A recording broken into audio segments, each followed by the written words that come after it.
Wilfredo Palaco.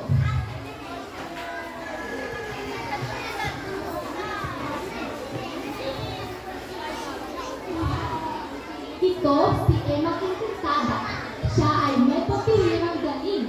Maganda ang kanyang bakuran.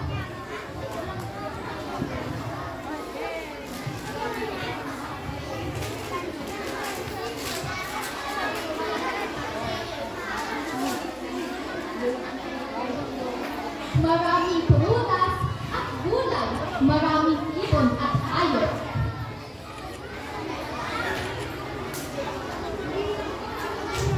Ito naman ang tatlong hanggan. Kitlen, baba mo, baba mo. Si Pat-Kalat ay hari ng basura. Kalat dito, kalat doon. Ito ang ugali niya. Makilig ka. Sino hindi ko laro sa akin eh. Sino magtitinda? Si Paul Putol ay kaaway ng mga halaman. Putol dito, punot doon. Ito ang libangan niya. Diyan mo matay-taro sa Si Paz-Waldas ay rena ng aksaya. Aksaya ng tubig, waldas sa kuryente. Ito ang gawain niya. Bukas-bukas ka tinako. Mga salbahe, wala na kayong ginawang mabuti. Galit na galit ang mga tao sa tatlong harangan. At hinabol ng mga tao ang tatlong harangan. Nakarating ang tatlong harangan sa magandang kapuran ng Emma Quintanada. Emma. Ang sarap sirain, ang sabi ni Paul. Sige, sirain natin, sabi ni Pat. Sirain natin ng todo, sabi ni Paul, ni Pat.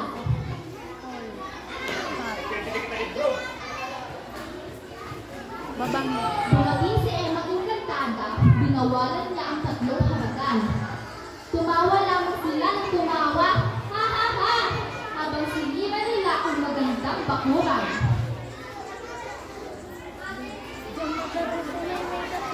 Nagalit si Emma Quintanada.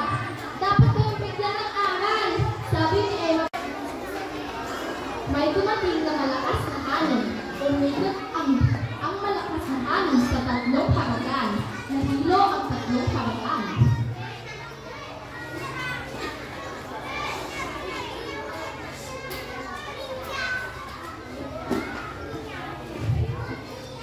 Napunta si Paul sa isang lugar na puro buhangin, walang halaman sa paligid, at mainit ang sikat ng araw.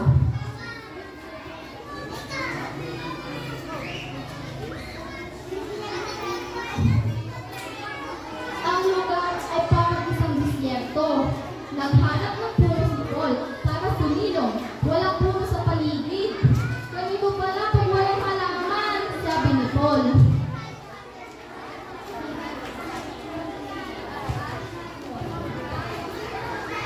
Nakuha si Paul at naghanap ng tubig. Walang tubig sa paligid. Ganito pala pag walang puno at tubig. Sabi ni Paul, gusto mo ng puno, gusto mo ng tubig.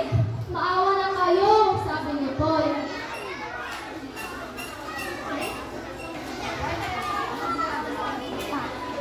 Napunta si Pat sa tambakan ng mga basura. Mabaho at marumi sa tambakan ng mga basura. Maraming langaw at itis.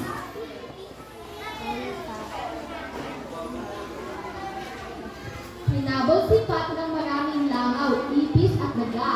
Takot na takot si Pat.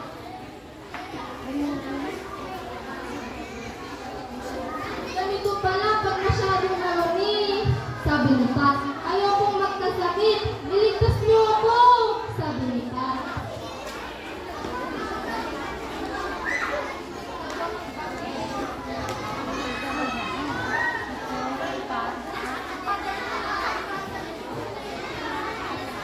Napunta si Pat sa isang madilim na syudad.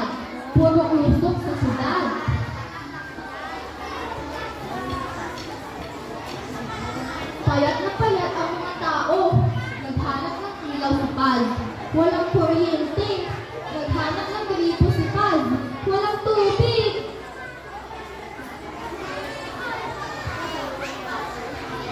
Mamamatay ako sa usok at dilim. Mamamatay ako pag walang ilaw at tubig.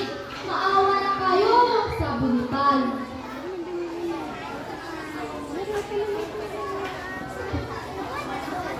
Hindi na po ako magkakalat, sabi ni Pat. Hindi na po ako maninira, sabi ni Paul. Hindi na po ako mag-aaksaya, sabi ni Pal. Maawa na po kayo, sabi ng tatlong hanggan.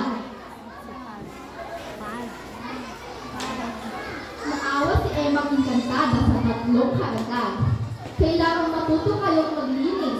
Kailangan matuto kayong magtanim. Kailangan matuto kayong magtipid.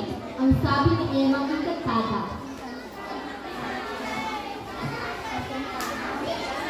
Tumulong ang tatlong harapan kay Emma Encantada. Naglinis ng bakuran si Pat. Nagtanim ng halaman si Paul. Nag-ibig ng tubig si Pal.